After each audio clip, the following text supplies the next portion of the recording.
যখন কোনো বান্দা সূরা ফাতিহার একটা করে আয়াত বলে আলহামদুলিল্লাহি রাব্বিল আলামিন, সঙ্গে সঙ্গে আল্লাহ জবাব দিয়ে বলেন হামিদানি আবদি, বান্দা তুই আমার প্রশংসা করলি। আর রহমানির রহিম যখন বলে আল্লাহ বলেন আসনা আলাইয়া আবদি।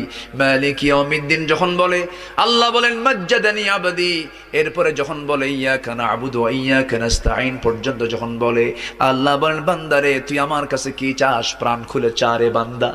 ইহদিনাস সিরাতাল মুস্তাকিম থেকে শুরু করে নিয়া ওয়ালাদ-দাল্লিন পর্যন্ত যখন বান্দা বলে তখন আল্লাহ বলেন বান্দা নামাজের মধ্যে এমন প্রেমের খেলা খেললি বান্দা, তুই যা চাইলি সব আমি আল্লাহ কবুল করলাম।